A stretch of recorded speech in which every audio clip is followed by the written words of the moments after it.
All right, let's try to deconstruct one of the most powerful and frankly debated political movements of our time, what some people are calling Trump 2.0 or the MAGA movement.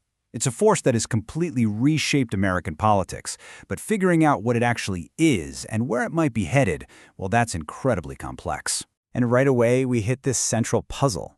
I mean, on one hand, the movement looks unbelievably resilient, right? It's powered by this fiercely loyal base.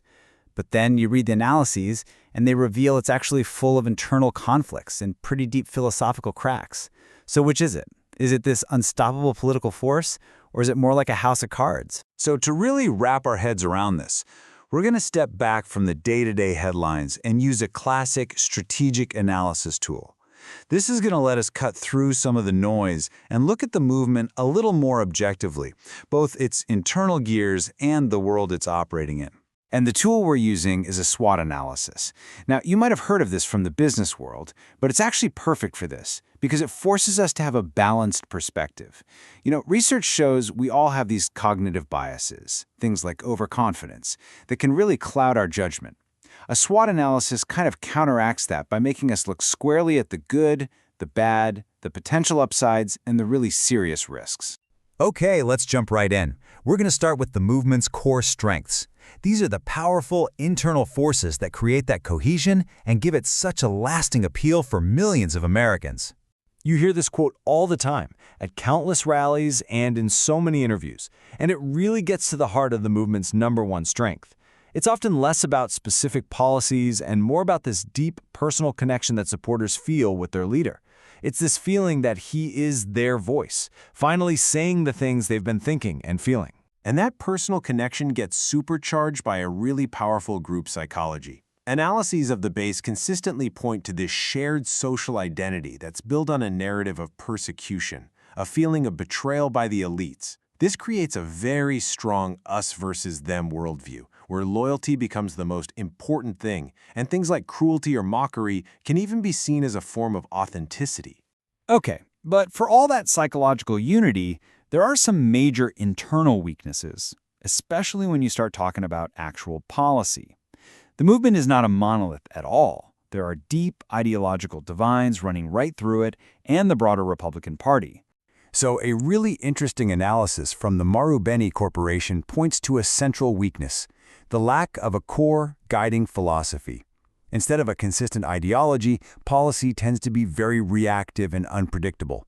And this creates a kind of vacuum where different factions are always battling for influence, pulling the agenda in completely different directions. And you can see this internal battle playing out perfectly in foreign policy. On one side, you've got the America First wing. They are deeply skeptical of foreign interventions, of old alliances. They see them as a drain on America's resources. But on the other side, you have the traditional Republicans, who believe that American strength actually comes from maintaining a U.S.-led global order through those exact same alliances. I mean, these are two fundamentally different visions of America's place in the world, trying to exist under the same roof. And it's the exact same story with trade, especially when it comes to China. You have Trump's personal, very transactional style. He sees tariffs as a bargaining chip for a better deal and is even open to Chinese factories creating jobs here. But that directly clashes with his more hardline advisors. They don't see China as a potential partner for a deal. They see it as an existential threat where any investment is a national security risk. Okay, so that's the internal stuff. Now let's shift gears and look outside the movement.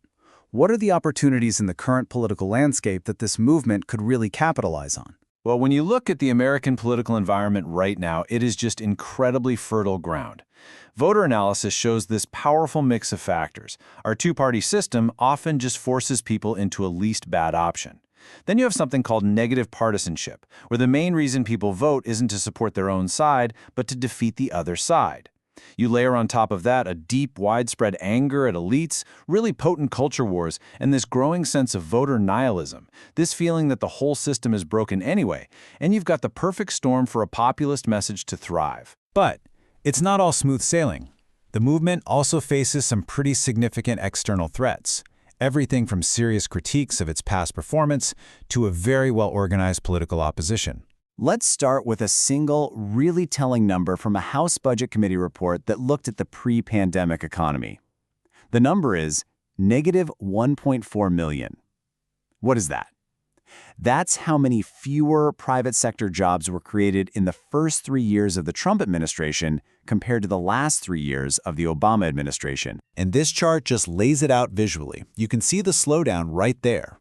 The data shows that, contrary to a lot of the rhetoric, the average pace of job creation actually dropped.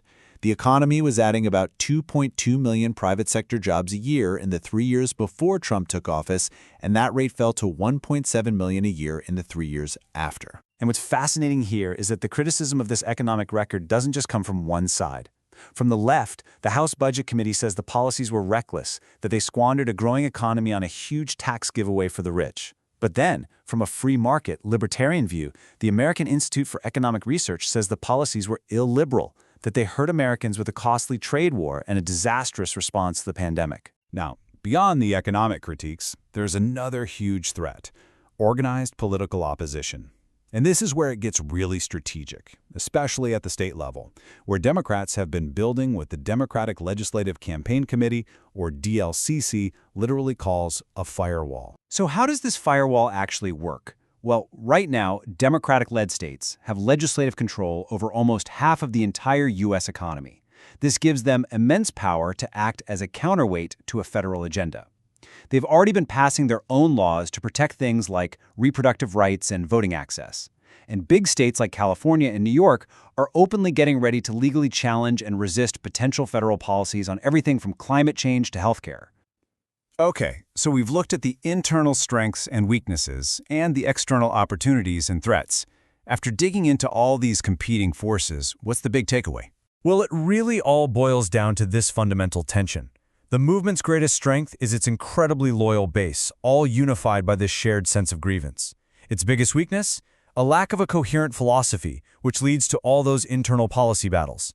It sees its opportunity in a polarized political world that is just perfect for its anti-elite message, but it faces major threats from a documented record of economic underperformance and a very strong, very organized opposition at the state level that is ready to push back. Ultimately, the path forward isn't set in stone.